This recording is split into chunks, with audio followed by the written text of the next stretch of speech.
One kind of research that I really like to do is metaphorical ontological readings of mythology. One of my main, let's say, academic pet peeves, academic annoyances, is how in, modern day academic philosophy, how consciousness is treated. There's a lot of research being done on consciousness from an epistemological point of view. You could probably call that philosophy of mind, or you could see this is different areas, whatever. But there is, as much as I'm aware of, almost no research being done on consciousness as an ontological phenomenon. And what do I mean when I say consciousness as an ontological phenomenon?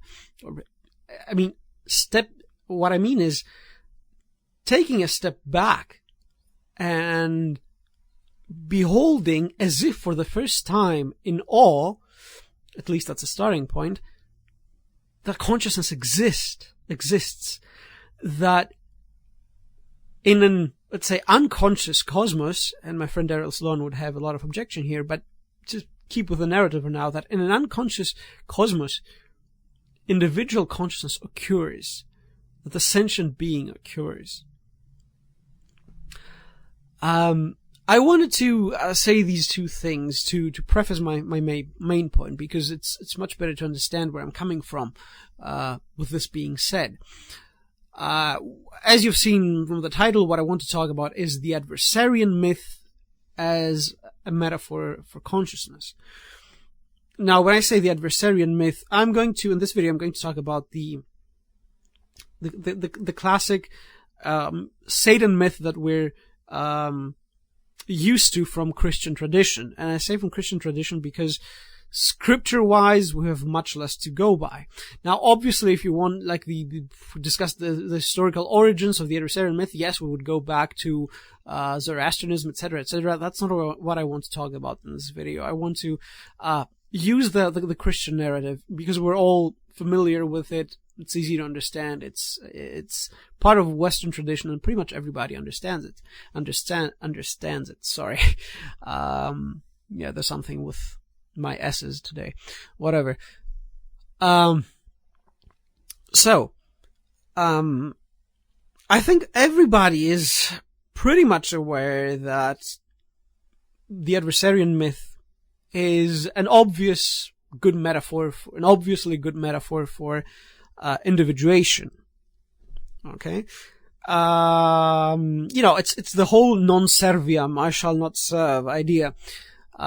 It's all those John Milton lines of better to reign in hell than serve in heaven, and the mind is a place of its own that can make a hell of heaven and a heaven of hell, etc., etc. It's all this idea of the Luciferian revolution of Satan saying, I'm not going to be part of the cosmic order, of the natural order.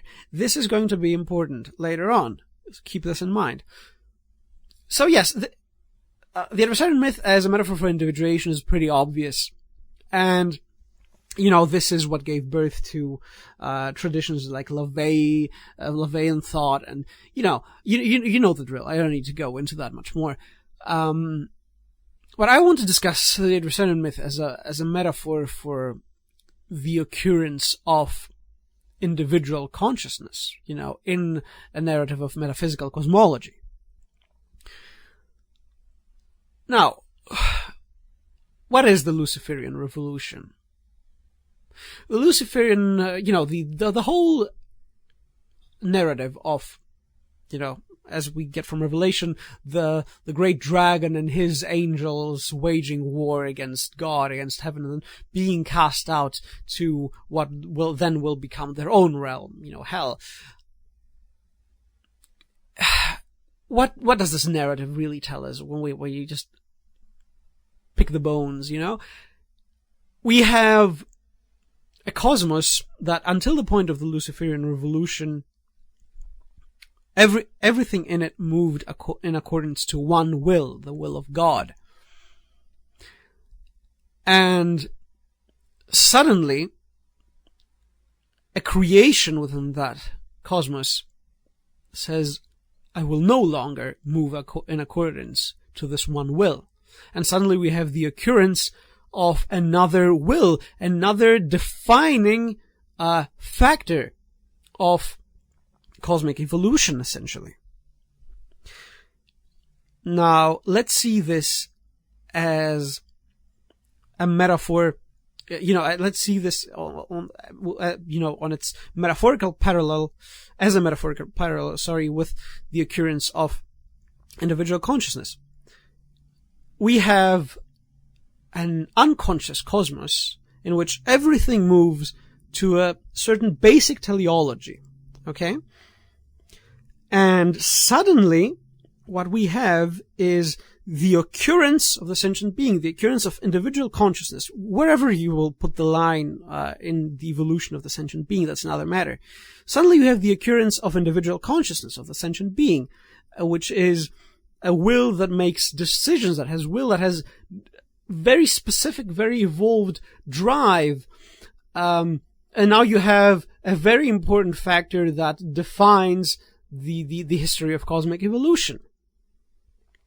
Now, going back to what I said before about, Satan choosing to no longer be part of the natural order. Even in Christian theology, what you will get is that the Luciferian revolution is essentially part of the plan of God. Because pretty much everything is part of the plan of God. Now, taking this to the clearly ontological side and not the theological side, that we would see this on that side as individual consciousness being part of this basic cosmic teleology that I mentioned before. And this is really why I've always been a little bit erratic regarding these two camps, because I do recognize that all this is basically part of cosmic evolution, but what we must not forget is that it's not insignificant. The fact that it is part of what I would say cosmic teleology does not make the occurrence of individual consciousness insignificant. Not at all. It is a defining moment, a shift in the history of cosmic evolution, where you suddenly have the occurrence of a very important factor that defines how cosmic evolution will run from that point on. So, yes, there's all these issues of individual consciousness, individuation as separation from the natural order. It all depends on what part of the scale of, observation from a cosmic distance you place this at. It's not both things are correct. Yes, this is a significant phenomenon.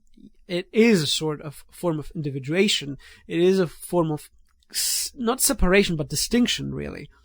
On the other hand, looking at it from much greater distance, yes, this is all part of this same cosmic evolution. But what we must not forget, it's not insignificant. It's not insignificant at all. It's grand. It's huge. And this is where I go back to my complaint that modern academic philosophy neglects this part. It only looks at consciousness from the point of view of how it functions. It seems to almost forget that it exists. And, this has to do with this general disliking of modern academic philosophy toward metaphysics. We can't really do much about this. From a certain point on, certain traditions that, were based a lot of logical positivism and things like that, which are not at all bad by themselves, but, at some point, grand metaphysical theories fell out of fashion with philosophy, so this is how it is. But yes, I think we do neglect a great part of looking at consciousness, in this context at least. So yes, some thoughts, food for thought. leave your thoughts in the comments below. I always like to read them. I always like discussion on these matters. So thanks for listening to me, guys. Sorry for not being better prepared. Just kind of came out of the top of my head. So thanks for listening. Thanks for your patience, and I'll see you soon, guys. Bye. Thanks for watching my video. My name is Michael Versatoulis, and when I'm not ranting on YouTube or doing university-related stuff, I like to create dark, weird art of all kinds. Be sure to find me on social media and also visit my art-related sites. Also keep in mind that you can buy my works like my books, my music, t-shirt designs, art prints, and more. Thank you.